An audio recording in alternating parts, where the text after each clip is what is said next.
This is the Cyber Controls Operations Center.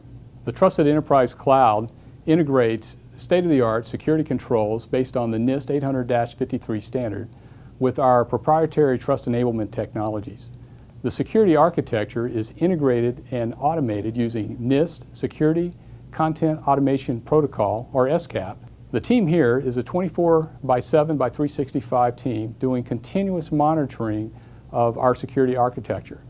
This security architecture includes vulnerability scanners, intrusion detection systems, intrusion prevention systems, virtual private network appliances, as well as our security information and event monitoring system. As necessary, the team makes any adjustments to security controls to safeguard the integrity of our clients' resources.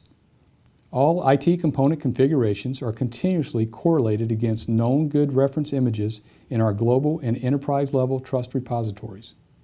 Our team also monitors global threats through media feeds and national vulnerability databases to ensure we're doing everything we can to mitigate emerging risks. Now I would like to hand you over to Andrew Lance, who will give you a quick demonstration of our trusted enablement technology. Thanks, Monty.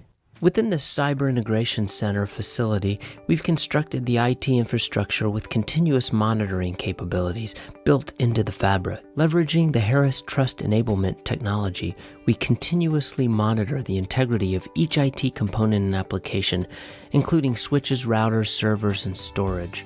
This data enables us to capture fine-grained information about changes happening in our environment. There are two primary components of the Trust Enablement technology: the Enterprise Trust Server, or ETS, and the Global Trust Repository, or GTR.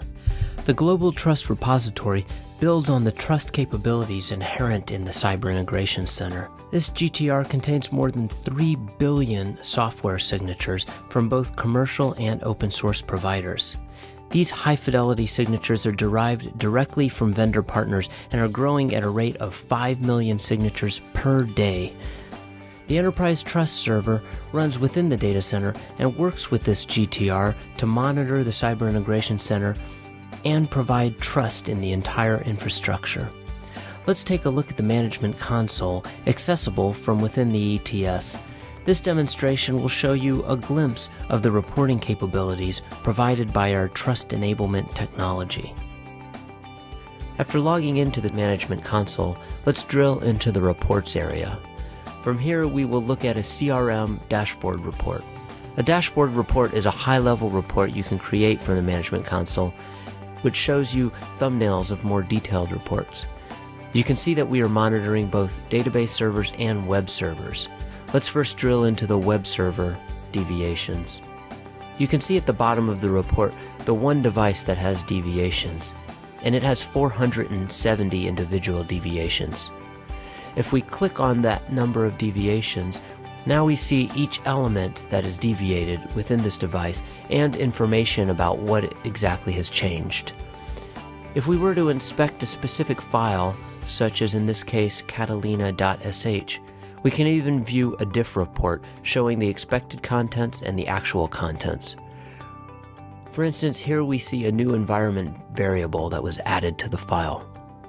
Now let's go back to our high-level dashboard. The Management Console enables you to monitor changes for a variety of device types and data sources, including database schemas and registry elements. Now let's see how we monitor network devices such as switches and routers. Here is another dashboard showing the status of the Cisco network devices. We can monitor for change much like we did previously. In this view, we can see that the running config for the device has been modified. You can view the differences between the expected results and the actual results, just like we showed you before. However, you also have the ability to assert that specific settings are correct by creating tests. For instance, you can verify the IP address of the syslog server, or that the log level is at a certain level. In this example, we see that there are 3 devices with test failures. Let's investigate the test failures associated with the Cisco 2611 router. You can see the specific tests that have failed. It is also possible to drill further into these test failures to better understand the nature of the failure.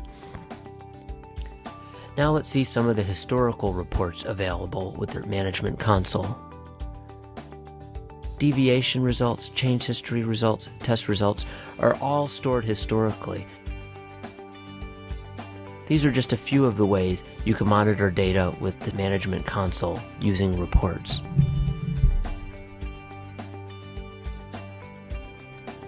Our Global Trust Repository and Enterprise Trust Server work together to keep the Cyber Integration Center infrastructure performing at its peak. And now back to you, Monty. Thanks, Andrew. So you can see how our trust enablement technology provides the trusted enterprise cloud a level of platform visibility and control that goes beyond anything available today. If something appears on part of the cloud and is not supposed to be there, or if something is not configured per specification, we'll know about it and can take appropriate action.